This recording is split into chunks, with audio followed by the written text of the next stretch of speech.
भगवान के तीन रूप हैं, सत्य, चैतन्य और आनंद। स्वरूप अनेक हैं भगवान के, कहीं सुदर्शन चक्रधारी हैं, कहीं गिरवरधारी हैं, कहीं वंशीधारी हैं, लेकिन इतने स्वरूपों के रूप तीन ही हैं, सत्य, चैतन्य और आनंद। तो सबसे पहली बात, ठाकुर जी सत्य हैं, इसलिए उनको कभी भी मिथ्या नहीं मानना चाहिए। दुनिया से आप कुछ भी छुपा लीजिए, पर ठाकुर जी से कुछ नहीं छुपा है, यह विश्वास आपके चित्त में रहना चाहिए। ठाकुर जी का पहला स्वरूप क्या है? सत्य। ठाकुर जी का दूसरा स्वरूप क्या है? चैतन्य। जड़ नहीं है ठाकुर जी, पाषाण नहीं है, मूर्ति नहीं है, चैतन्य है। जैसे हम चैतन्य हैं, चल फिर रहे हैं, उठ रहे हैं, बैठ रहे हैं, खा रहे हैं, पी रहे हैं, हंस रहे हैं, ये सारी चैतन्यता जिनके चित्त में विराजमान, वो है ठाकुर जी। ठाकुर जी चैतन्य है, सत्य, चैतन्य, और तीसरा ठाकुर जी का स्वरूप है आनंद। ठाकुर जी आनंद देते हैं। यहां 7 दिन कथा सुनेंगे आप, आज पहले दिन की सुन के जाएंगे, कल फिर मन होगा कथा सुनने चलें, परसों फिर मन होगा कथा सुनने चलें। ये मन क्यों हो रहा है बार बार? बोले अच्छा लगा कथा में। ये अच्छा जो ठाकुर जी की कथा में, ठाकुर जी के दर्शन में, ठाकुर जी के धाम तीर्थ यात्रा में जो अच्छा लगता है, वो सुख नहीं है, वो आनंद है। वो आनंद है, और वो आनंद ही श्री कृष्ण है। जो यहां कथा में आप लोगों को अनुभूति हो रही है, ये अब नीचे बैठे हैं, फर्श पे बैठे हैं, कोई बहुत अच्छे फर्श तो नहीं है, ठोस फर्श है, पीछे कोई ट्रैक भी नहीं है, हमारे तो फिर भी एसी लग रहे हैं, आप तो ऐसे पंखा में बैठे हो। इतनी अव्यवस्था में भी प्रसन्नता है, ये आनंद है, ये सुख नहीं हो सकता। यही कथा का पंडाल नहीं होता, कथा का मंच नहीं होता, यहां कोई सांसारिक क्रिया चल रही होती तो आप बैठ नहीं पाते नीचे। आप बोले भाई कुर्सी हो तो दिलवाओ, नीचे नहीं बैठ सकते। क्यों? व्यवस्था से मिलने वाला जो सुख है वो सुख कहलाता, पर अव्यवस्था में भी जो सुख दे वो आनंद है। ये आनंद ही कृष्ण है। तो भगवान के 3 स्वरूप हैं, सत्य, चैतन्य और आनंद। इन 3 चीजों को, इन 3 भावों को चित्त में व्यवस्थित रखिए। पहली बात, तुम जानत सब अंतर्यामी।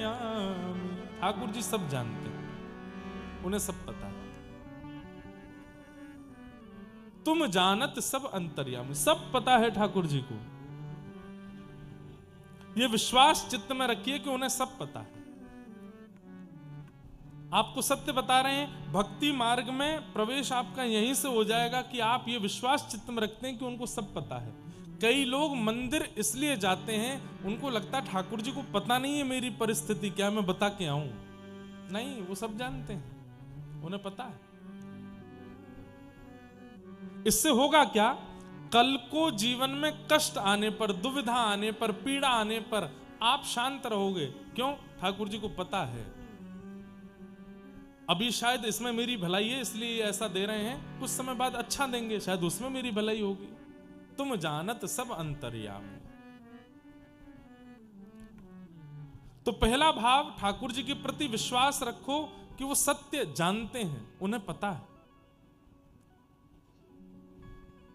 दूसरा,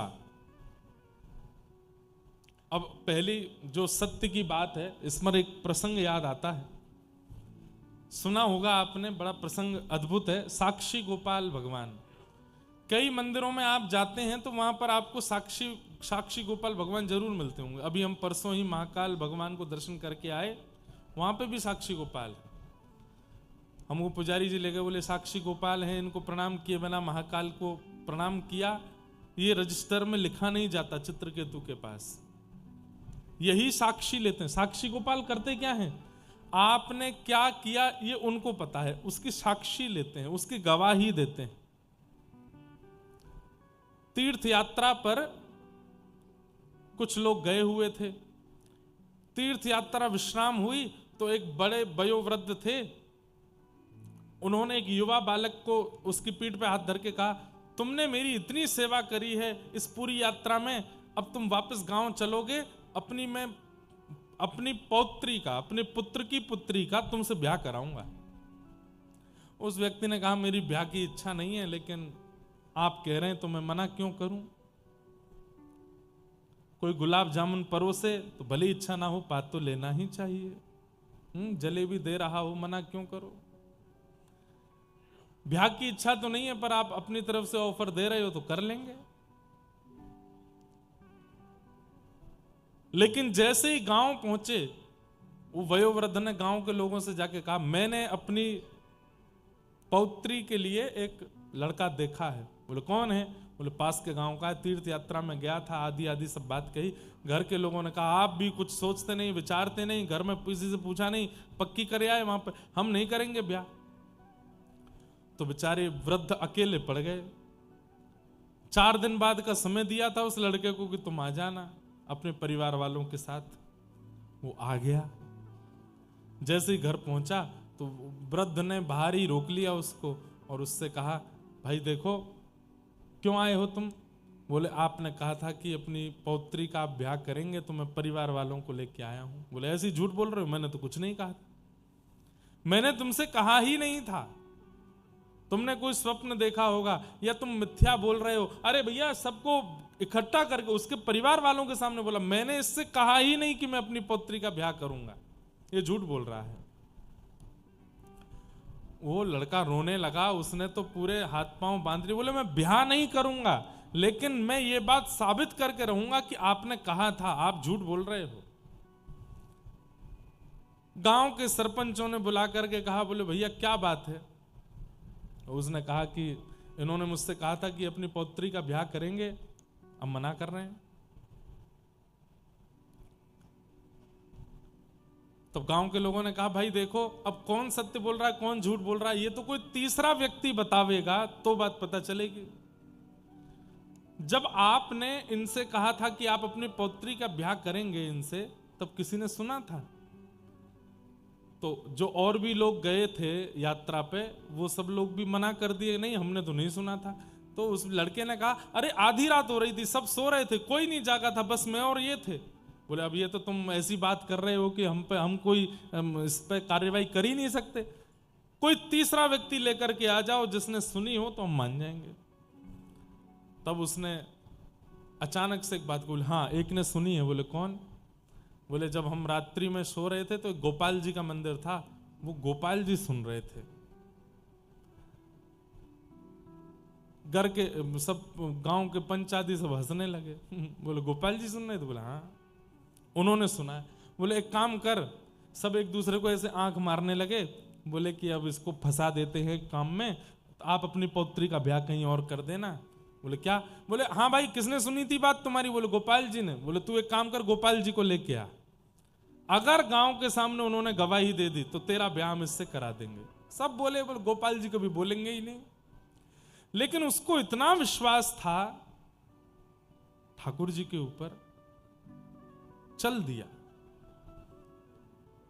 और महाराज कितने दिन लगा करके वृंदावन आया उड़ीसा से, और आकर के ठाकुर जी से कहा, ठाकुर जी मुझे ब्याह करने की बहुत इच्छा नहीं है, पर मैं केवल इतना चाहता हूं कि वो व्यक्ति झूठ बोल रहा है इसका पूरी दुनिया को पता चले। और दूसरी बात, मैंने जब कहा कि आपने बात सुनी है तो सब हंस रहे थे, तो सबको ये बात बता दीजिए कि आपने सुनी थी, उन्होंने कहा था कि वो अपनी पौत्री का ब्याह करेंगे। ठाकुर जी तो ऐसे ही बैठे रहे, कुछ नहीं बोले। उसने मक्खन का भोग लगाया, ठाकुर जी को माला पहनाई, ठाकुर जी को इत्र लगाया। बोले आप बोलते क्यों नहीं हो, कुछ बोल दीजिए ना। हाँ अपना काम होता तो नेक में ही बोल पड़ते, अब मेरे काम बनना है तो क्यों बोलोगे। ठाकुर जी से ऐसे वार्ता करने लगा। देखिए नाथ, आप बोलो चाहे मत बोलो, पर मैं ये जानता हूं कि आपने सुना है। बिन पग चले ही सुने ही बिन काना, मैंने सुना है कि आप सुनते हैं। तीसरा कोई नहीं था जिसने सुना था, आपने सुना था। कृपा करके चलिए ना मेरे गांव। रात्रि का समय हो गया, मंदिर बंद हो गया, पुजारी जी ने पर्दे आदि लगा दिए, बाहर देली पे बैठ के सिर पटकने लगा। बोले क्यों नहीं बोल रहे हो? नामदेव के लिए आप प्रकट हो गए थे, सूरदास के लिए प्रकट हो गए थे, सक्कूबाई के लिए प्रकट, मेरे लिए क्यों नहीं बोल रहे? मैं कुछ और नहीं चाहता, केवल बोल दीजिए कि आपने सुना था। मंदिर बंद के अंदर से ठाकुर जी बोल पड़े, ए बावड़े, ये कलयुग है, कलयुग में मैं मूर्ति के रूप में, मूर्ति कोई चलती है? मूर्ति चलती नहीं। बाहर से वो भक्त बोला, तो वो बोलती भी तो नहीं है मूर्ति, आप बोल कैसे रहे हो? नाम जप भी नहीं करते, परिक्रमा भी नहीं करते। ऐसे साधन शून्यों को भी ठाकुर जी मिले हैं। कैसे मिले हैं? केवल और केवल विश्वास की कसौटी पर। उसे विश्वास है कि उन्होंने सुना है और वो इसी की रट लगाता रहा, ठाकुर जी प्रकट हो गए।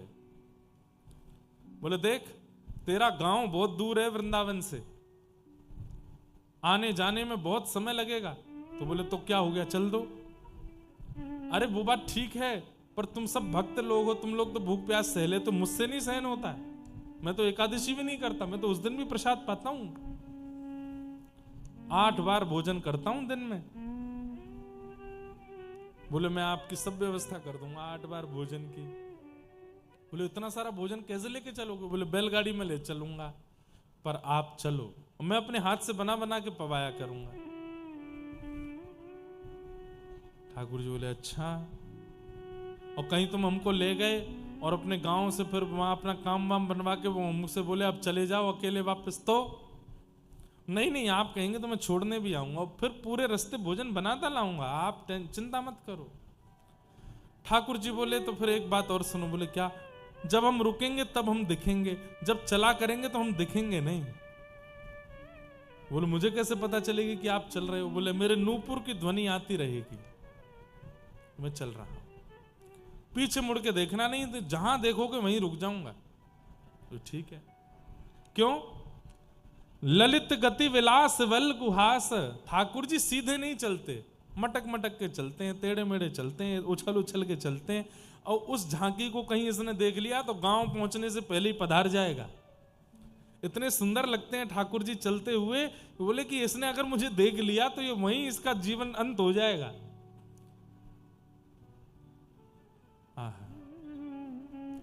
ललित गति के साथ ठाकुर जी चल पड़े वृंदावन से, जगह जगह रुक करके। अब जगह जगह नहीं रुक रहे हैं, एक दिन में 8 बार रुकते हैं। फिर वो भोजन बनाता है, ठाकुर जी को पवाता है। बड़े विचित्र हैं ठाकुर जी। एक लीला सुनाऊं। श्रीनाथ जी जब गोवर्धन से उदयपुर, अभी ठाकुर जी उदयपुर के पास में विराजमान, श्रीनाथ जी आज से 500 साल पहले गिरिराज जी में जतिपुरा के पास में ऊपर मंदिर में विराजते थे। गिरिराज जी की परिक्रमा करते हैं तो गिरिराज जी के पर्वत के ऊपर जो श्रीनाथ जी का सफेद मंदिर दिखता है, उसी में श्रीनाथ जी विराजते थे। 500 वर्ष पहले औरंगजेब के आक्रमण के कारण ठाकुर जी और एक अजब कुमारी नाम की भक्ता हुई राजस्थान में, उसके लिए ठाकुर जी वहां चले गए। तो जगह जगह ठाकुर जी के पड़ाव पड़े। कोटा में भी चरण चौकी है, ठाकुर जी के कुछ दिन वहां रहे। जोधपुर में भी रहे, उदयपुर में भी रहे। कुछ कुछ दिन, कुछ कुछ साल सब जगह रुकते हुए, प्रसाद आरोगते हुए सब जगह से फिर नाथ द्वारा पहुंचे। ध्यान से सुनिए सब लोग, इधर देखो। तो जोधपुर के पास में उससे पहले अष्टयाम ठाकुर जी का भोग लगता था। जैसे सुबह 8:30 बजे बाल भोग लगना है, तो 8:30 बजे जिस नगर में पहुंचते थे ठाकुर जी, उस नगर के लोग बाल भोग तैयार करते थे, ठाकुर जी को पवाते थे। कुछ टोलियां आगे चल के बता देती थी इतने बजे तक श्रीनाथ जी आएंगे, आप लोग राजभोग तैयार कर लो। शुद्ध पवित्र स्थिति में राजभोग तैयार होता था, ऐसे चलते थे। एक बालक था, उसने कथा में सुना था कि ठाकुर जी के लिए कुछ भी अर्पित करोगे तो ठाकुर जी प्रेम से अर्पित की गई वस्तु को स्वीकार करते हैं। बड़ा ठाकुर जी का भक्त। आज उसको जब सुनाई दिया कि श्रीनाथ जी ब्रज से राजस्थान आ रहे हैं और हमारे गांव से निकलेंगे, तो उसने सोचा कि सब भोजन बना रहे हैं, सब प्रसादी बना रहे हैं, मैं छोटा बालक में क्या बनाऊं। तो उसने कील हथौड़ी से ठोक करके सुंदर ठाकुर जी के लिए चौकी बनाई कि ठाकुर जी पाएंगे तो थाल रखेंगे कहां पर। अब उसको ये नहीं पता था कि थाल रखने की चौकियों की सब संगी लेके चल रहे हैं, लेकिन उसने बड़े भाव से एक चौकी बनाई। अब छोटे से बालक ने बनाई, बनवाई, जैसे भी हो, ज्यादा बढ़िया नहीं थी, मतलब ऐसी थी कि उस पर थाल रखें तो वो चौकी ऐसे हिलती थी, लेकिन उसने बनाई बड़े प्रेम से। ठाकुर जी का रथ जैसे ही उस गांव में पहुंचा, गांव के लोग सामग्रियां लेकर के पहुंचे, पीछे चांदी की सोने की चौकियां ठाकुर जी की रखी थी, जैसे ही ला करके रखी तो ठाकुर जी ने गुसाई जी से सर हिला के मना किया, इस पर नहीं पाएंगे। बोले तो एक भगत ने चौकी बनाई है, बोले क्या? बोले जय जय, आपकी तो प्रिय चौकी चांदी और ये सोने की चौकी है, इसमें ही पाते हो आप? बोले नहीं, अब उस बोले क्या उसमें पाएंगे। तो गुसाई जी ऐसा भी करते थे कि कहीं कहीं ठाकुर जी की आज्ञा हो जाती थी, उसके थाल में पाना है, उसके बर्तन में पाना है, तो उसको ठाकुर जी को पवा के प्रसादी करके उस भक्त को ही वापस कर देते थे। हल्ला मचाएगा, बोले हाँ भाई, अमुक नाम का कोई बालक है, इसने चौकी बनाई है। वो बालक पीछे खड़ा था चौकी लेकर के, वो रोने लगा, अरे मेरी चौकी मंगाई। बोले ठाकुर जी कह रहे तुम चौकी लाओ। उसने चौकी दी, और चौकी के अंजर पंजर सब ढीले ढाले थे, ज्यादा बढ़िया अच्छे से बनी नहीं थी। अब ठाकुर जी का थाल हमारी तरह थोड़ी होता छोटा, खूब बड़े बड़े थाल होते हैं, उसमें भी वजन होता है खूब, कम से कम 6-7 किलो वजन तो थाल में होता ही है। ये मोटे मोटे लड्डू, खूब सारी रोटियां, खूब सामग्री सब पाते हैं। वो थाल जैसी रखी वो चर चर चर आवाज करने लगी चौकी। गुसाई जी बोले जय जय, मुझे तो लगा थाल रखते ही कहीं पधार नहीं जाए चौकी। बोले नहीं नहीं, यहीं पे पाऊंगा, धरो। ठाकुर जी ने प्रेम से आरोगा, गुसाई जी पकड़ के बैठ गए, बोले कि मैं पकड़ के बैठा हूं, आप पाओ। बोले नहीं नहीं, छोड़ दो इसको, झूलने दो, झूलती वही चौकी पे पाऊंगा। प्रेम से ठाकुर जी ने प्रसाद अरोगा। अरोगने के बाद गुसाई जी प्रसन्न तो बहुत हुए, फिर उस बालक को बुलाया, बोले लो ठाकुर जी ने प्रसादी कर दी चौकी, अब तुम इसको रखो। अब वो बालक तो बड़ा प्रसन्न, चौकी में से अद्भुत सुगंधी आ रही थी। ठाकुर जी आगे निकले, अगले पड़ाव पर जहां प्रसाद होना था, जैसे ही ठाकुर जी प्रसाद के लिए रुके, चांदी और सोने की चौकी धरी, ठाकुर जी बोले ना वही चौकी मंगवाओ। गुसाई जी बोले वो तो हम छोड़े आए पिछले काम में। बोले तो मैं बोझ नहीं यार, उसको मंगवाओ। गुसाई जी बोले जय जय, बात चौकी में कहा है ऐसो, कोई नग नहीं लगे, चांदी नहीं लगो। बोले नहीं, मुझे नहीं पता, मुझे वही चौकी मंगवाओ। फिर से महाराज वही चौकी मंगवाई गई। उस बालक से कहा ठाकुर जी को तुम्हारी चौकी भाग गई है। वही चौकी फिर से लगाई, उसमें ठाकुर जी ने प्रसाद पाया। आश्चर्य की बात, आज भी श्रीनाथ जी उसी चौकी पे प्रसाद पाते। आज भी श्रीनाथ जी के मंदिर में एक समय की प्रसादी ठाकुर जी की आज भी उसी चौकी पे ही आती है, उसी पे ही पाते हैं, झूलती वही चौकी है। अब तो हमने दर्शन तो नहीं किया पर सुना है उसका भाव, आज भी उसी चौकी पे पाते हैं ठाकुर जी। कितने प्रेमी हैं ठाकुर जी, कैसा प्रेम है उनके चित्त में। तो वो भक्त ठाकुर जी को लेकर के उड़ीसा गया, रास्ता भर प्रसाद बनाता गया, छम छम आवाज आती थी। जैसे ही उड़ीसा पहुंचे तो नूपुरों की आवाज आनी बंद हुई। उसने पीछे मुड़ के देखा तो ठाकुर जी वहीं स्थिर हो गए। बोले हमने मना किया था मत देखो। बोले आवाज ही नहीं आ रही नूपुर की। ठाकुर जी बोले समुद्री रेत घुस गई है नूपुरों में, इसलिए नहीं आ रही आवाज। बोले जय जय, महीना भर चल के आए हो, 8-8 बार भोजन प्रसाद पाते हुए आए हो, थोड़ी दूर मेरा गांव बचा है, चल दो ना नेक। ठाकुर जी बोले हमने कहा था कि हम स्थिर हो जाएंगे, हमको देखोगे तो, अब हम इससे आगे नहीं जाएंगे। और ठाकुर जी इसी अवस्था में स्थिर हो गए। उसने कहा अब क्या करें। बोले तो हम इतनी दूर से चल के तेरे गांव तक आ गए, अभी 2-4 किलोमीटर तेरे गांव वाले नहीं आ सकते यहाँ पे, बुला ला उनको। गांव में गया, पंचों से जाके हल्ला मचा दिया। बोले कि मैंने कहा था, तीसरे जिस व्यक्ति ने बात सुनी वो आ गए हैं, चलो। बोले तीसरा व्यक्ति तो तूने गोपाल जी बताया। तो बोले हाँ, तो गोपाल जी आ गए। गांव के लोग आश्चर्यचकित हो गए, दौड़ करके जाके देखा, आहा त्रिभंग ललित श्याम सुंदर खड़े हैं। और खड़े होकर के एक क्षण के लिए आकाशवाणी जैसे करके ठाकुर जी ने बता दिया, मेरे सामने इन वयोवृद्ध ने कहा था कि अपनी पुत्री का ब्याह इससे करेंगे, मैं इसकी साक्षी देता हूं। बताओ, मतलब अगर ठाकुर जी साक्षी नहीं देने जाते तो क्या तीनों लोग लुट जाते ना। इतनी सी बात थी, उसकी साक्षी देने वृंदावन से गए वहां तक। और फिर तब से ठाकुर जी वहीं विराजमान हो गए, उनका नाम हो गया साक्षी गोपाल। आज भी जगन्नाथपुरी और भुवनेश्वर के बीच रास्ते में साक्षी गोपाल भगवान विराज रहे हैं। ऐसा कहते हैं कि महाप्रभु जगन्नाथ जी का दर्शन करके लौटते समय उनका दर्शन नहीं किया तो आपकी यात्रा अधूरी रहती। वही साक्षी, आप जैसी मृत्यु के बाद यमलोक जाएंगे और वहां जाकर के कहेंगे मैं बद्रीनाथ गया हूं, मैं द्वारिका गया हूं, मैं श्रीरंगम गया हूं, मैं वृंदावन गया हूं, मैं गोवर्धन गया हूं, ये गया हूं, वहां गया हूं, जगन्नाथपुरी गया हूं, तो यमराज कहेंगे साक्षी कहाँ है, हमको कैसे पता। अब जैसे पासपोर्ट होता है ना, आप जिस देश में जाते हैं वहां की मोहर लगती है, तो आपका पासपोर्ट इस बात की गवाही देता है कि आप इस देश में इन दिनों में जा चुके हो।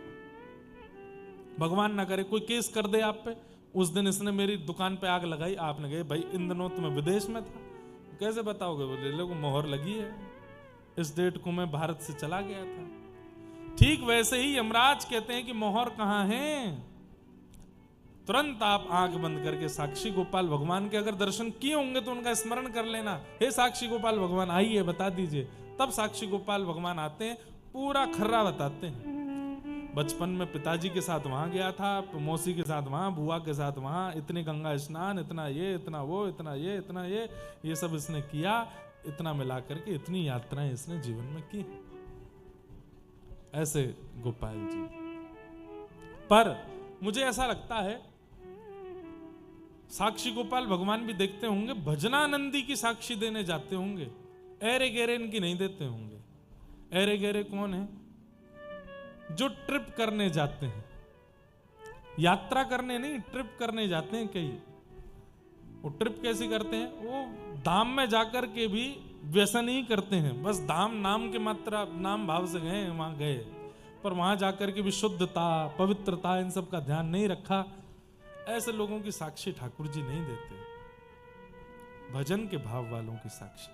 तो ये बात मैं क्यों बता रहा था? भगवान सत्य हैं, वो सब जानते हैं। ठाकुर जी का दूसरा स्वरूप है चैतन्य। वो जड़ नहीं है, वो मूर्ति नहीं है, पाषाण नहीं है, फोटो नहीं है, वो साक्षात चैतन्य है। बस आपके अंदर इतनी काबिलियत होनी चाहिए कि जड़ ठाकुर जी को आप चला सको, जड़ ठाकुर जी को आप बुला सको, जड़ ठाकुर जी को आप नचा सको।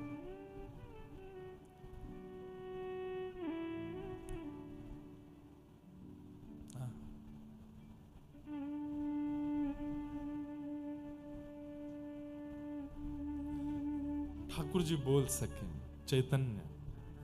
और अंतिम है आनंद। ठाकुर जी आनंद स्वरूप है, आनंद देते हैं। ठाकुर जी सुख देते हैं, आनंद देते हैं। ऐसे ठाकुर जी को हम बारंबार प्रणाम करते हैं। हाँ, अब ये बजा रहे हैं तो मन हो रहा है मैं गा दूं। मनमोहन तुम्हें रिझाऊं, वो तो है नित नए लाड़ लड़ाऊं, बसा कर नैन में, छिपा कर नैन में, बसा कर नैन में। सब लोग गाओ। छिपा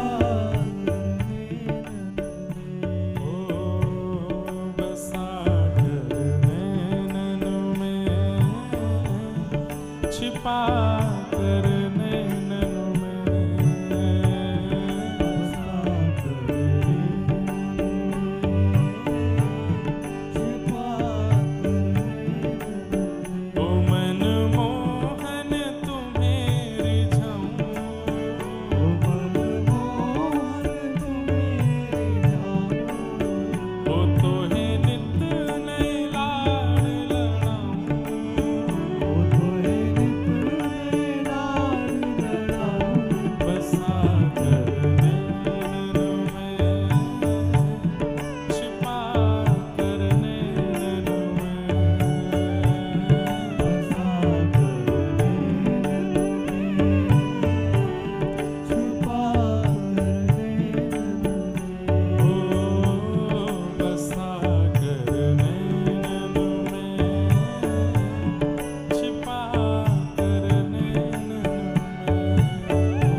पीला मटका बन जाऊं, पीला मटका बन जाऊं, बसा कर छिपा कर नैनन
उसके बाद क्या वो फिर चाहे मैं मर जाऊं, फिर चाहे मैं मर जाऊं, फिर चाहे मैं मर जाऊं, फिर चाहे मैं मर कैसे बसा कर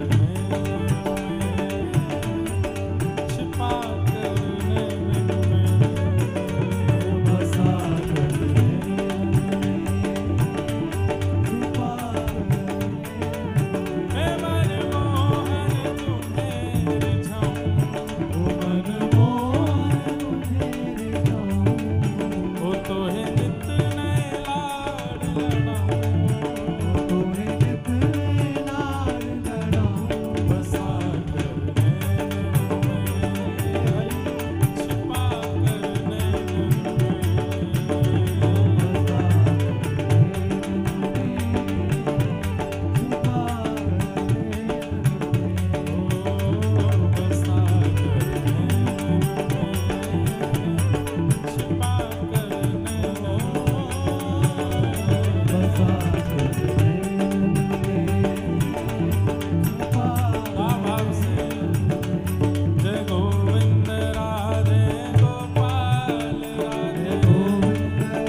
इंप्रेशन।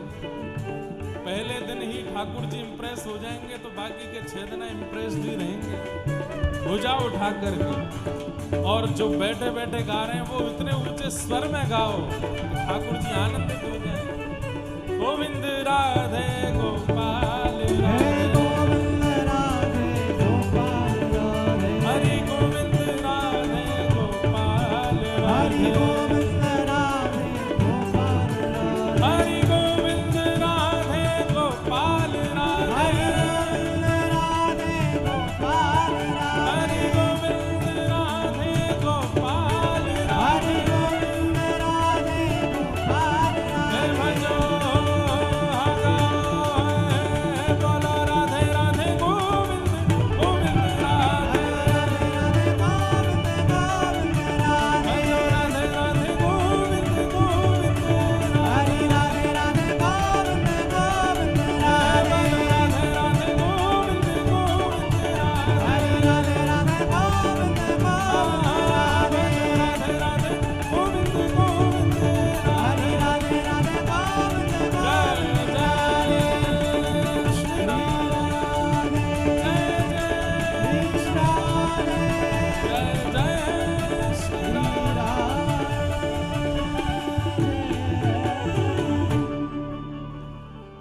गोविंद राधे गोपाल राधे गोविंद राधे गोपाल राधे, हरि गोविंद राधे गोपाल राधे हरि गोविंद राधे गोपाल राधे, भजो राधे राधे गोविंद गोविंद राधे राधे राधे गोविंद गोविंद हे भजो राधे राधे गोविंद गोविंद राधे राधे राधे गोविंद गोविंद श्री वृंदावन बिहारी लाल की जय। तो ठाकुर जी चैतन्य हैं, ठाकुर जी आनंद हैं। अभी आयो आनंद, जोर से बताओ आयो। तो बस यही श्री ठाकुर जी हैं। आपको पता है श्री नामदेव जी जब कीर्तन करते थे और कीर्तन में ऐसी उछल उछल के जब लोग नृत्य करते थे, अचानक से कस्तूरी की सुगंध आने लगती थी और क्या देखते थे कि साक्षात पांडुरंग श्री विठ्ठल भगवान भी आके उनके साथ नृत्य करने लगते थे। ये आनंद ही कृष्ण को प्रकट करता है, ये उत्साह ही श्री कृष्ण की प्राप्ति कराता है। बस ये उत्साह बनाए रखिएगा। नैमिषारण्य क्षेत्र में 88,000 सौनकादि ऋषि बैठे हैं। सूत जी महाराज से पूछ रहे हैं कि मानव कल्याण कलयुग में कैसे हो, उसका कोई उपाय बताइए। बहुत ध्यान से सुनिए। श्रेयसाम यत् भवेत् श्रेय पावनानां च पावनं कृष्ण प्राप्तिकरं शश्वत साधनं तद्वदाधुना। बहुत ध्यान से सुनिए।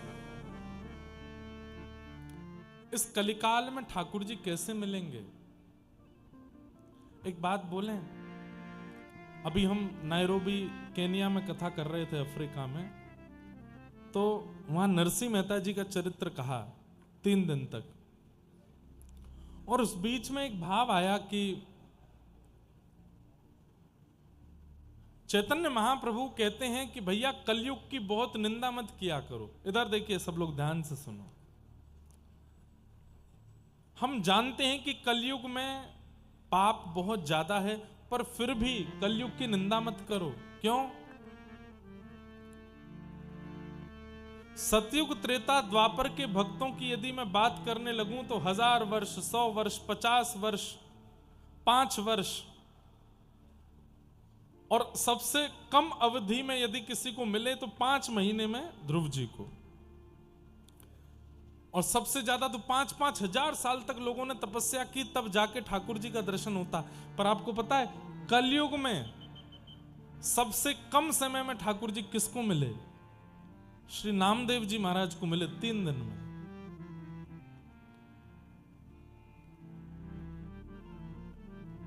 नरसिंह मेहता को मिले 7 दिन में, और 7 दिन में जब मिले उसके बाद जूनागढ़ में नरसिंह मेहता रहते, 52 बार भगवान आए।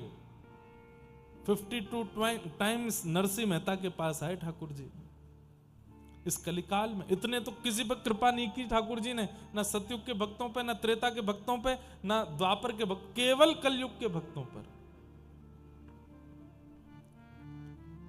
श्री नामदेव जी महाराज, उनके नाना जी थे श्री वामदेव जी महाराज, ठाकुर जी की सेवा करते थे। वामदेव जी चले गए तीर्थ यात्रा पर, और नामदेव जी से कह के गए, मैं 3-4 दिन के लिए जा रहा हूं, ठाकुर जी की सेवा करना। बोले सेवा में क्या करना? बोले और कुछ तो तुम कर नहीं पाओगे, छोटे बालक हो, श्रृंगार आदि तुमसे हो नहीं पाएगा, बस प्रसादी रसोई में बने, थाल में सजा के ठाकुर जी को भोग लगाना।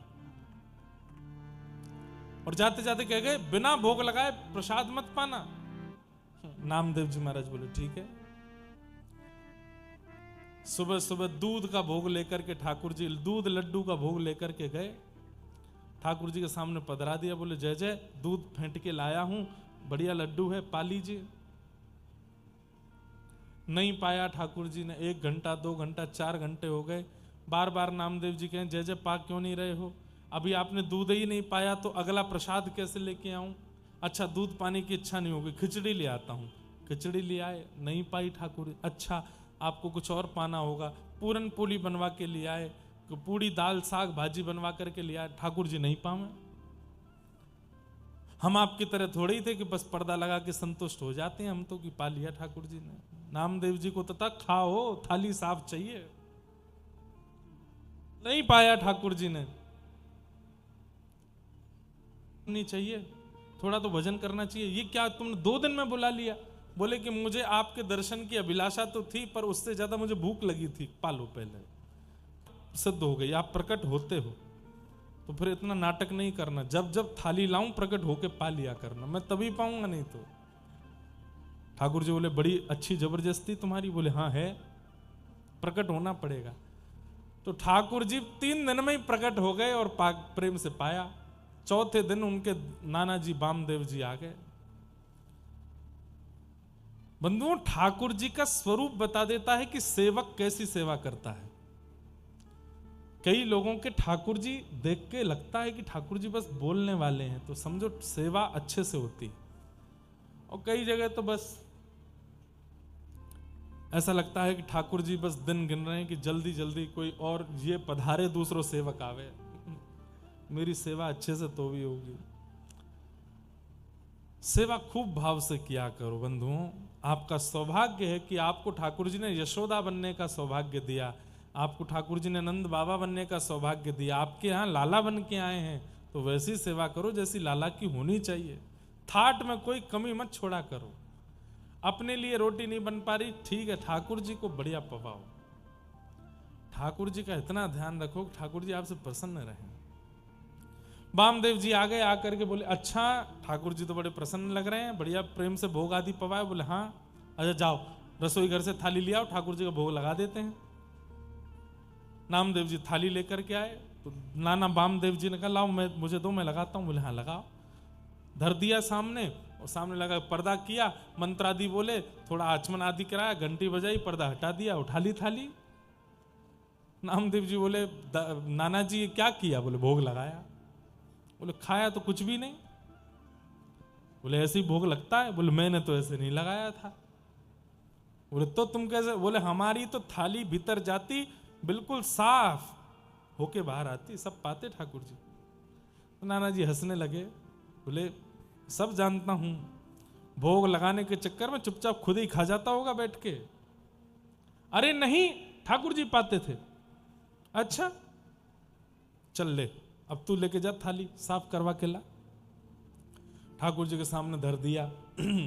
आ जाओ ठाकुर जी, आ जाओ आ जाओ, खूब बुलाया, ठाकुर जी नहीं आए।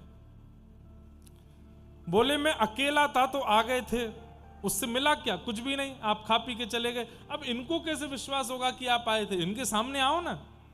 ठाकुर जी नहीं आए। पीछे खड़े खड़े नाना जी हंस रहे थे।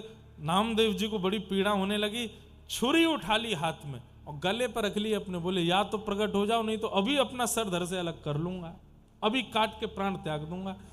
ठाकुर जी नाना जी के सामने प्रकट हो गए और प्रकट होके बोले, बड़ा जिद्दी है भाई तू, तेरे लिए हम 3 दिन में आ गए, उससे संतुष्टि नहीं हुई, अब नाना जी को देखा। बोले इनको विश्वास ही नहीं होगा। पीछे देखा तो नाना जी तो मूर्छा में आ गए, आंखों से अश्रु बह रहे हैं। मेरा पूरा जीवन निकल गया, मेरी पूरी पीढ़ी निकल गई इनकी सेवा करते करते, कभी प्रकट नहीं हुए, 3 दिन में नामा तेने प्रकट कर दिए। तो ये कलयुग की विशेषता है। हम भले ही कलयुग में हजारों दोष मानते हैं, पर कलयुग की एक विशेषता है कि यहां ठाकुर जी बहुत जल्दी मिलते हैं। बस पुकारने वाला कोई नामदेव जैसा हो, पुकारने वाला कोई भक्तिमती मीराबाई जैसा हो, पुकारने वाला कोई नरसिंह मेहता जैसा हो। ठाकुर जी कलिकाल में तो मानो जैसे तैयार ही बैठे रहते हैं कि बस कोई बुला तो ले, उस भाव से। हम इसी उद्देश्य से कथा सुनाते हैं और कहते हैं, यही उद्देश्य होना चाहिए। इसी में ही कल्याण है कि एक बार अपने संपूर्ण जीवन काल में आपने बुलाया और ठाकुर जी आ गए। बस इसी पुण्य के लिए हम कथा सुन रहे हैं, एक बार ठाकुर जी को प्रत्यक्ष अनुभव करना है। नैमिषारण्य क्षेत्र में सौनकादि ऋषियों ने कहा कि भगवत प्राप्ति का साधन क्या है इस कलिकाल में। तब सूत जी महाराज कहते हैं, श्रीमद् भागवतम शास्त्रम कलौ कीरेण भाषितम एतस्माद् परम किंचित् मनः शुद्ध्यै न विद्यते। श्रीमद् भागवत, इनका आश्रय यदि ले लिया जाए तो इस कलिकाल में भागवत का आश्रय लेने से, भागवत में बताए गए नियमों का पालन करने से भगवत प्राप्ति बड़ी सरल हो जाएगी। सौनकादि ऋषियों ने कहा, महाराज आप भागवत की इतनी महिमा बता रहे हैं, इस भागवत की कुछ विशेषता बताइए। बोले और क्या विशेषता बताऊं? सुराणाम अपनी दुर्लभा, देवताओं को भी जो दुर्लभ है वो भागवत की कथा है, जो हम मानवों को मिली है। देवता नहीं सुन सकते भागवत की कथा, क्यों? व्यस्त इतने हैं, ठाकुर जी ने उनको काम दे रखा है, उस काम से उनको छुट्टी मिलती नहीं, तो कथा कैसे सुनेंगे? हम मानव ही सुन सकते हैं। जानवरों को भी दुर्लभ है, जानवर भी कथा नहीं सुन सकते। केवल और केवल मानव का अधिकार है कथा सुनने का। ऐसी भागवत की कथा जो देवताओं को भी दुर्लभ है। अरे श्री सुखदेव जी महाराज परीक्षित को कथा सुना रहे थे और उस समय देवता अमृत कलश लेकर के आए और ला करके बोले, परीक्षित तुम अमृत पान कर लो, तुमको 7 दिन में मरने का श्राप लगा, अमृत पीने से तुम अमर हो जाओगे। उसके बदले ये कथा जो सुखदेव जी सुना रहे हैं ये हमको सुनने दो। तो सुखदेव जी ने हंसी करके देवताओं से कहा, वस्तु का मोल बराबरी का होता है।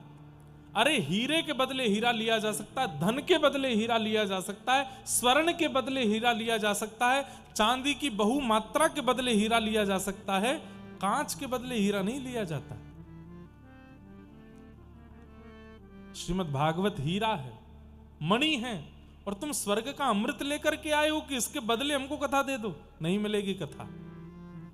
सोचिए, ये सौभाग्य मेरा है कि मैं यहां बैठ के कथा सुना रहा हूं। ये सौभाग्य अलवर वासियों का है कि यहां कथा हो रही है। देवताओं को वापस लौटा दिया था सुखदेव जी ने, अमृत के बदले भी कथा नहीं सुनाई थी। कथा धन के बल पे नहीं होती। हजारों लोग आते हैं हमारे पास, धन के इतना लगा देंगे, इतना नहीं, धन से नहीं होती कथा, व्यवस्थाओं से नहीं होती कथा, पंडाल से नहीं होती कथा, कृपा से होती है कथा। जिस पर कृपा होगी उसके यहां कथा होगी। कृपा नहीं है तो कथा में चाहे आप कितना खर्चा कर दो नहीं हो पाएगी कथा। और कृपा के लिए हमारा योग्य होना बहुत जरूरी है।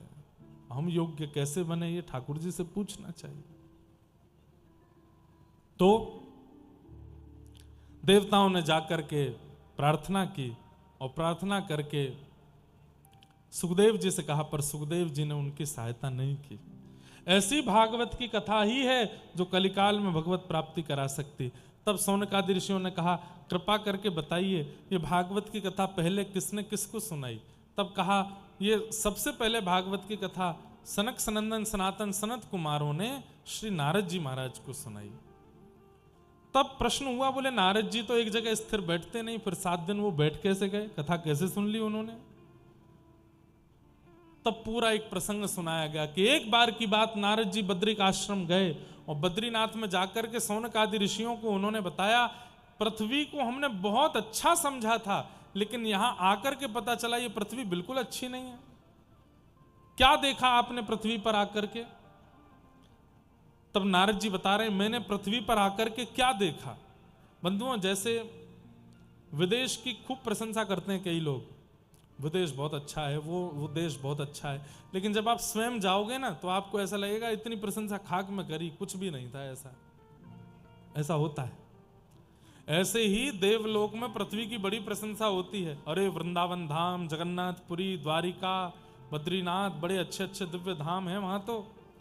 लेकिन जैसे ही नारद जी पृथ्वी का दर्शन करने आए तो बड़े डिसअपॉइंट हुए और अपना डिसअपॉइंटमेंट उन्होंने यहां बताया। क्या देखा पृथ्वी पर? बोले मैंने क्या देखा? सत्यम नास्ति कलह, सत्यम नास्ति तपः शौचम, दया दानम न विद्यते, उदर भरिणो जीवा, बराका कूट भाषिण। पृथ्वी पर मैंने क्या देखा? कैसे हैं पृथ्वी के लोग? सत्यम नास्ति, सत्य नहीं बोलते, हर दिन एक झूठ तो बोलते ही बोलते,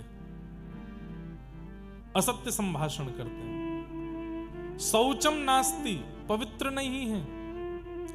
अच्छा एक बात बोले, केवल बोलने कोई झूठ नहीं बोलते, झूठ बहुत रूपों में होता है। हर व्यक्ति जानता है कि मैं कैसा हूं, लेकिन जैसे ही समाज के सामने, परिवार के सामने, लोक मर्यादा के सामने आता है तो अपने उस वास्तविकता को छुपा के आता है। यह झूठ नहीं है। हर व्यक्ति है कुछ पर दिखाता कुछ और है, यह झूठ है। सत्यम नास्ति, कलिकाल के लोग सत्य नहीं बोलते। शौचम नास्ति, पवित्र नहीं है, कलयुग के लोगों में पवित्रता नहीं है। पवित्रता केवल और केवल एक शरीर के रूप में रह जाती है, मन नहीं है बिल्कुल भी पवित्र। कई लोग हैं 2 बार नहाते हैं, सुबह भी नहाते हैं, रात्रि सोने से पहले भी नहाते हैं, पर मन इतना मलिन है उनका, बाहर से चमड़ी कितनी भी घिस लीजिए पर चित्त की पवित्रता नहीं है। ठाकुर जी, अरे महाप्रभु जगन्नाथ, श्री जगन्नाथ महाप्रभु कर्माबाई की खिचड़ी पाते, जो कर्माबाई बिना नहाए धोए खिचड़ी बनाती थी, दांतुन करते करते खिचड़ी बनाती थी, और खिचड़ी कहीं लग ना जाए तो दांतुन के पिछले भाग से चला भी देती थी। उसको खाने आते महाप्रभु। भैया ने धीरे बोल लो, कहां चिल्ला रहे हैं?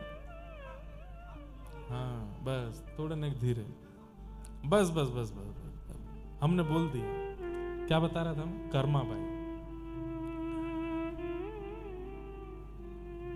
कभी कभी व्यस्त हो जाती। अब एक बार क्या हुआ, किसी संत ने कहा कि तुम नहा धो के बनाया करो। बोले वो बिना नहाए धोए आ जाते हैं ठाकुर जी तो। बोले वो तो तुम्हारे पूर्व जन्म के पुण्य इसलिए आते हैं, जिस दिन वो पुण्य खत्म हो जाएंगे बुलाती रह जाओगी, ठाकुर जी नहीं आएंगे। बोले कैसे बनाऊं? स्नान किया करो, तिलक लगाया करो, इत्र लगाया करो, ये साड़ी पहना करो, इतने पवित्र वस्त्र, इतने नियम बता गए उसको। अगले दिन ठाकुर जी आए, ठाकुर जी आकर के बैठ गए।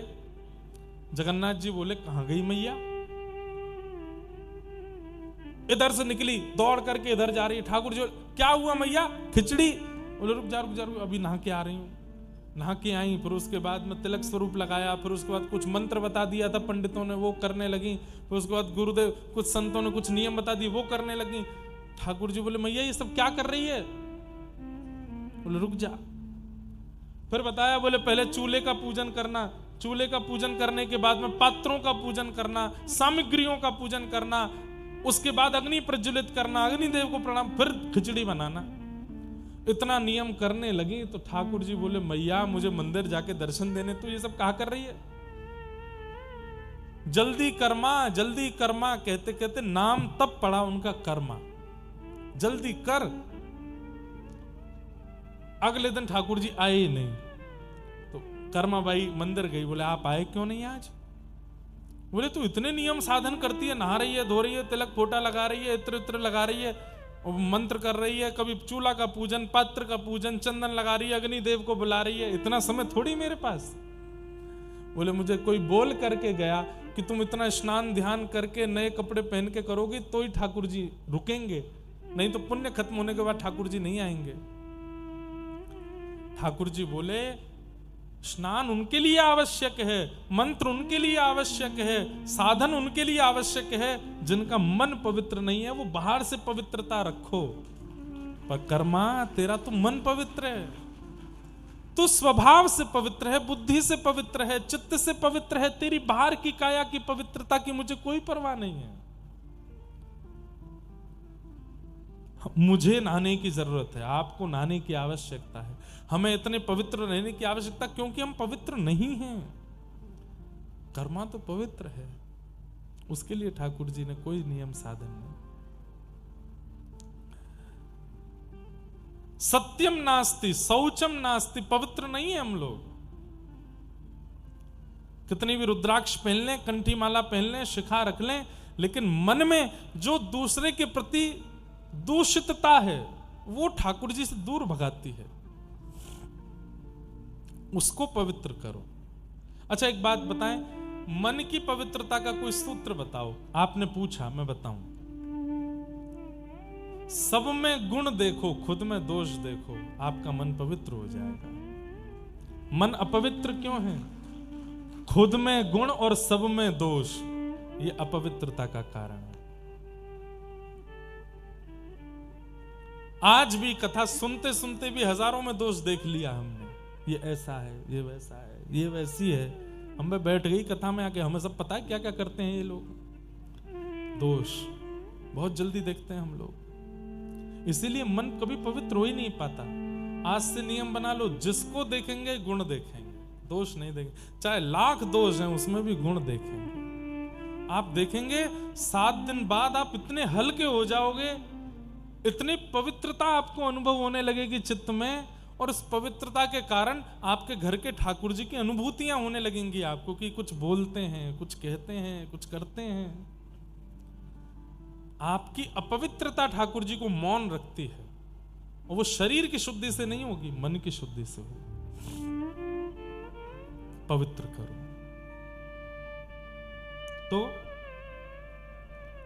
3 सूत्र याद रखिएगा। तन पवित्र नहाने से नहीं, तन पवित्र सेवा किए। जितनी सेवा करोगे आप संतों की, महापुरुषों की, असहायों की, गरीबों की, उतना तन पवित्र होगा।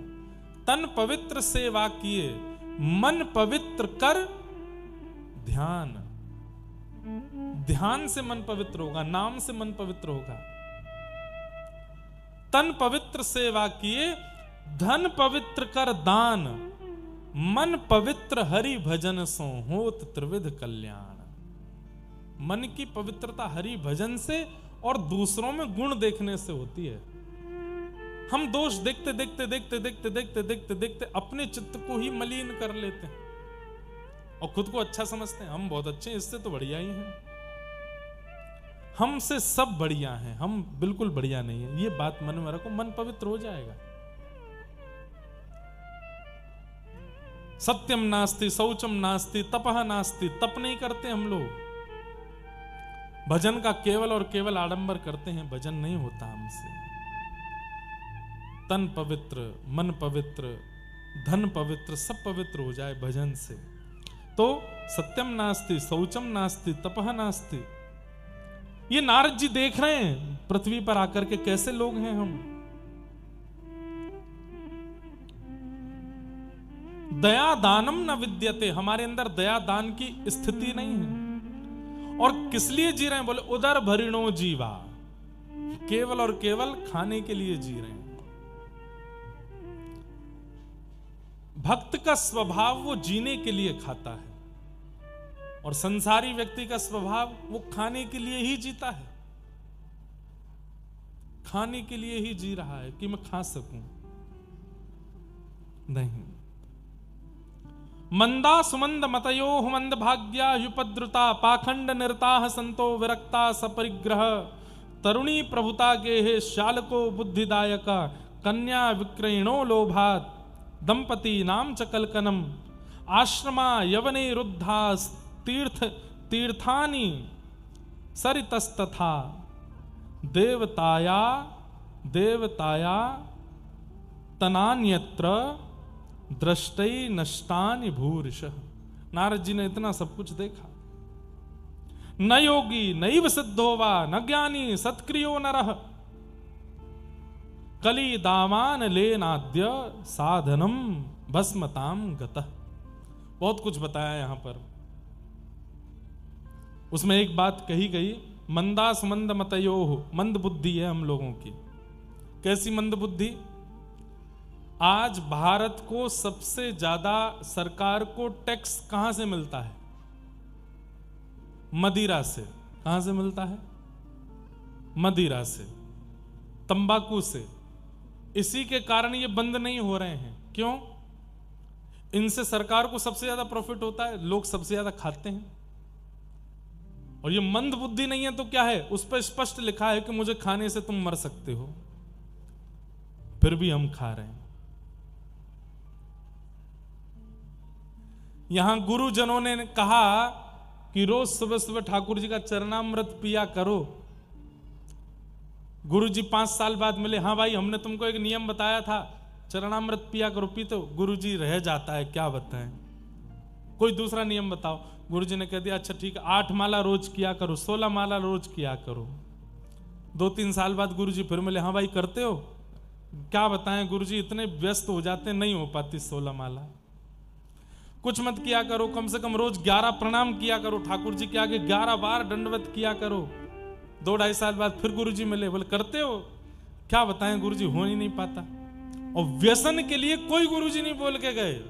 नियमित रूप से गुटखा खाने वाले लोग, सुबह उठते ही खाना है, भोजन के बाद फिर से खाना है, दोपहर की चाय के बाद खाना ही खाना है, रात्रि सोने से पहले एक पुड़िया तो खा ही लेते हैं। ये ताली बजाने वाली बात नहीं है, ये शोक मनाने वाली बात है। वहां इतने नियम छोटे छोटे गुरु ठाकुर जी के लिए बताए जाते, वो नहीं होते। और व्यसनी व्यक्ति, जितने भी व्यसनी हैं संसार में, तंबाकू के, गुटखा के, सुल्फा के, बीड़ी के, सिगरेट के, मदिरा के, उनको किसी ने नहीं बोला। नियमित रूप से पीते हैं, नियमित रूप से खाते हैं, कहीं छूट ना जाए। अरे तलब होती है उनको, तलब समझते हैं? तलब होती है उनको, कई वो तलब को क्या बोलते हैं, और बेचैन होते हैं। जल्दी कथा पूरी करो महाराज जी, 7 बज गए, थोड़ा खाना। 2-4 तो ऐसे कथा में भी बैठे हैं, वो बीच में एक आध पुड़िया वो दबा के आ चुके हैं। फोन आ रहा है बहुत जरूरी, खा के बाहर और वो करके घूमते रहते हैं। ठाकुर जी की बीड़ी प्रसाद, पान प्रसाद, ये तो ठीक है। तंबाकू नहीं खाना चाहिए, मदिरा नहीं पीनी चाहिए। और फिर होता क्या है, और एक बात बोलने बुरा नहीं मानिएगा, कान पकड़ के हम क्षमा पहले ही मांग लेते हैं। व्यक्ति का जब अंतिम समय आता है, व्यसनी व्यक्ति का, घर वालों को बताने में भी लज्जा होती है कि कैसे चले गए इनके प्राण। बढ़िया हंसते खेलते थे, क्या हो गया? घर वालों को झूठ बोलना पड़ता है, बुखार आ गया चले गए। लेकिन असलियत कौन बताए? कैंसर हो गया था, गला पूरा खत्म हो गया था, लिवर फेल हो गए थे, किडनी बताने में भी लज्जा आती है। परिवार समाज के लोग क्या कहेंगे बताओ, व्यसन करके मर गए। अरे व्यसन करना है, ठाकुर जी के नाम का व्यसन करो, व्यसन करना है ठाकुर जी की कथा का व्यसन करो, व्यसन करना है ठाकुर जी की सेवा का, ये व्यसन क्यों नहीं होता हमसे?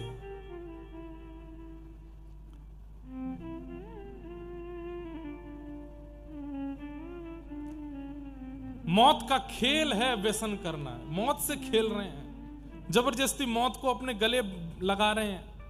इतनी संपत्ति संतान क्यों बनाई फिर जब मरना ही है ऐसे? अरे एक बेचारे वो जवान हैं जो भारत की रक्षा के लिए प्राण त्यागते हैं, युवावस्था में अपने पत्नी बच्चे मां को छोड़ के चले जाते हैं, उनके लिए पूरा देश गौरव करता है कि देखो देश के लिए प्राण त्यागे, और देश के अंदर रह करके व्यसन उल्टे सीधे करके प्राण जिस दिन सरकार को लगेगा कि अब टैक्स नहीं आ रहा है, लोगों ने खाना पीना बंद कर दिया, अपने आप ये सब बंद हो जाएगा, शुद्ध हो जाएगा सब कुछ। हम लोग खा रहे हैं इसलिए सरकार बंद नहीं करती उसको, व्यसन। और ये व्यसन बहुत बड़ी बाधा है ठाकुर जी से मिलने में।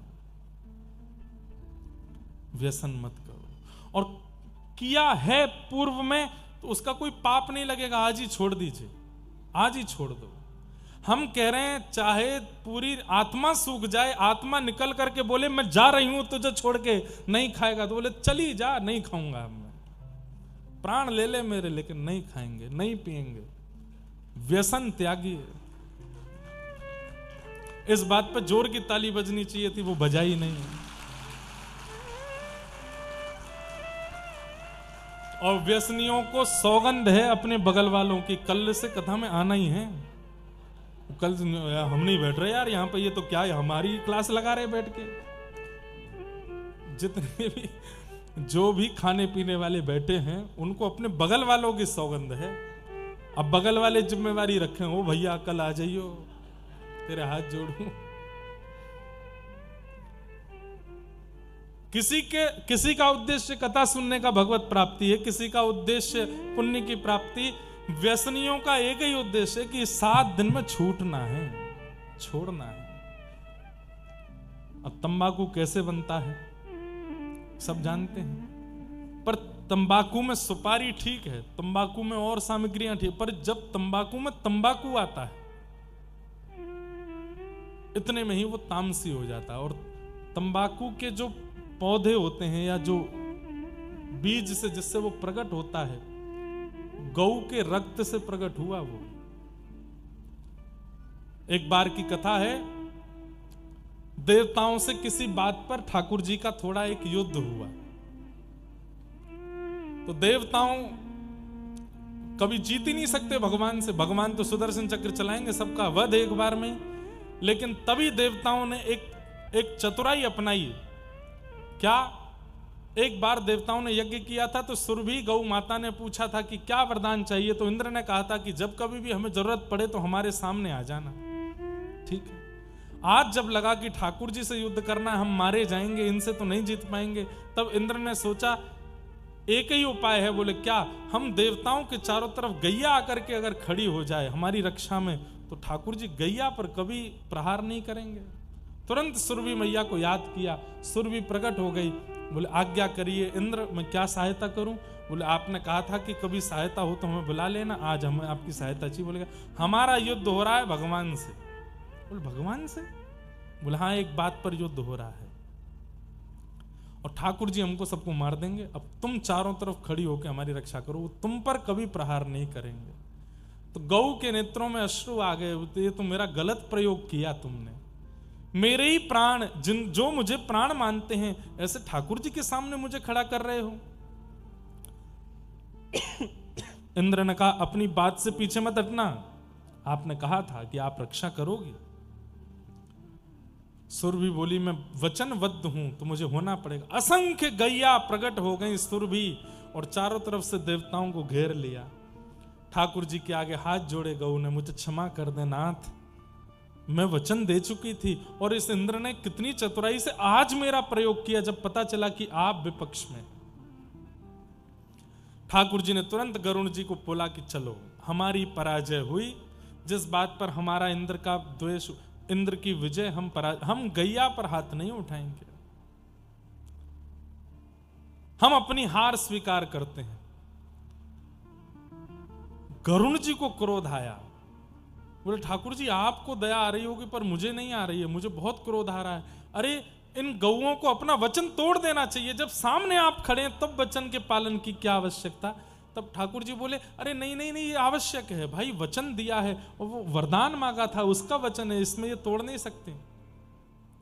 तो गरुड़ जी इतने क्रोध में थे, वेग में थे, उनका मन तो नहीं था, पर जोर से जैसे ही उन्होंने अपने पंख नीचे मारे ठाकुर जी को लेकर उड़ने के लिए, इतना वेग प्रकट हुआ कि कुछ गाय आपस में टकराई और कहीं कहीं छिलने पर जो शरीर से रक्त प्रकट हुआ वही रक्त पृथ्वी पर गिरा और उन्हीं से तामसिक पदार्थ प्रकट हो गए जिनमें एक तंबाकू भी है। अब खा लीजिए और कह लीजिए हम गौ रक्षक हैं। कैसे मिल जाएंगे ठाकुर जी तंबाकू खाने वाले को? नहीं मिल सकते। व्यसन कोई भी अच्छा नहीं है, संसार में कोई भी व्यसन हो। और मैं खुले मंच से कह दूं, हमारे व्रज में होली में खूब भांग होती है, सब होता है, पर भैया ये भांग भी बाधा है, कोई व्यसन अच्छा नहीं है। अरे आप किसी दिन अपनी कमर थपथपा के कह सको कि मुझ में कोई व्यसन नहीं है, A to Z कोई संसार का कोई व्यसन में है ही नहीं। बस एक ही व्यसन है, क्या? राधा नाम का व्यसन है, कृष्ण नाम का व्यसन है, ठाकुर जी की कथा का व्यसन है। व्यसन मुक्त हो जाइए। तो ये सब देख करके नारद जी बड़े दुखी हुए। तभी नारद जी वृंदावन पहुंचे, वहां देखा भक्ति महारानी, उसके गोद में दो वृद्ध लेटे थे, ज्ञान और वैराग्य। भक्ति महारानी ने कहा मेरे पुत्र दोनों वृद्ध हो गए, इनकी युवावस्था के लिए कुछ करो। तब नारद जी ने बद्रीनाथ जाके सनत कुमारों से पूछा। सनत कुमारों ने कहा भागवत की कथा, यही एकमात्र साधन है जिससे ज्ञान वैराग्य युवा हो सकते हैं। हम सबके भी ज्ञान वैराग्य वृद्ध हैं, आज से अब धीरे धीरे युवा होंगे, 7वें दिन बिल्कुल युवा हो जाएंगे। बस हमारे जाने के बाद भी वो युवा रहें, इसका ध्यान रखिएगा। भागवत की कथा हुई, सनत कुमारों ने आकर के कथा सुनाई। भक्ति ज्ञान वैराग्य तीनों युवा हो गए। भक्ति सुतौ तौ तरणौ गृहीत्वा प्रेमैक रूपा सहसा विरासित। श्री कृष्ण गोविंद हरे मुरारे हे नाथ नारायण वासुदेव नाथेति नामानि मुहुर्वदन्ति। भक्ति ज्ञान वैराग्य युवा हो गए। भक्ति महारानी बड़ी प्रसन्न हुई। तत्पश्चात गोकर्ण की कथा सुनाई गई, जहां पर आत्मदेव के कोई संतान नहीं थी। पत्नी ने सहेली के पुत्र को अपना बताया, जिसका नाम धुंधुकारी रखा। अत्यंत दुष्टता के कारण मृत्यु के बाद प्रेत बना और गया श्राद्ध से भी मुक्त नहीं हुए। तब उनके भाई गोकर्ण जी ने उनके निमित्त कथा करी, तब वे अपनी प्रेत योनि से मुक्त होकर के भगवत धाम पधारे। बोलो भागवत महापुराण की जय। ये सब महात्म के प्रसंग हमने आज सुने हैं। कल बंधुओं पुनः 2 बजे से यहाँ संकीर्तन होगा, आप सब लोग उपस्थित हो जाइएगा। और हमारा मन हुआ तो हम संकीर्तन के बीच में ही आ जाएंगे, थोड़ी देर हम भी संकीर्तन सुनेंगे, फिर कथा सुनाएंगे, ऐसा भाव रखेंगे। बाकी जैसी ठाकुर जी की इच्छा, हम वचनबद्ध नहीं हैं, लेकिन कथा खूब भाव से सुनाएंगे।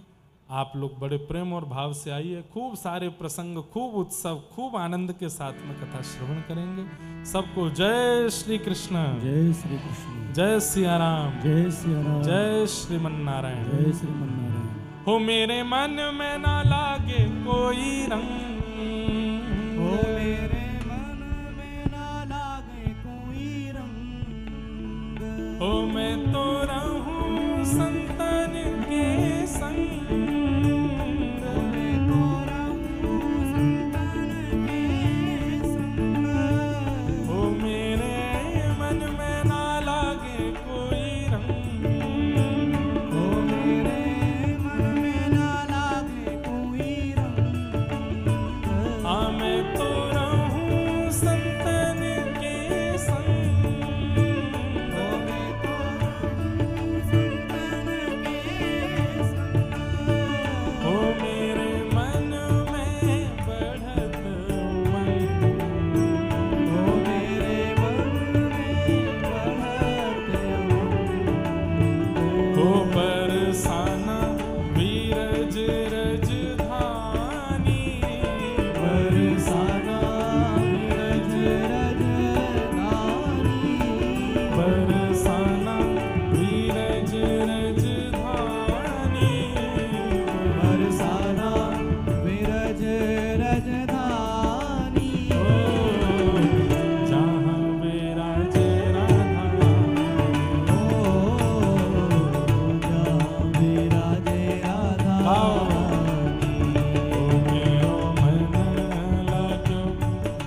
बरसाना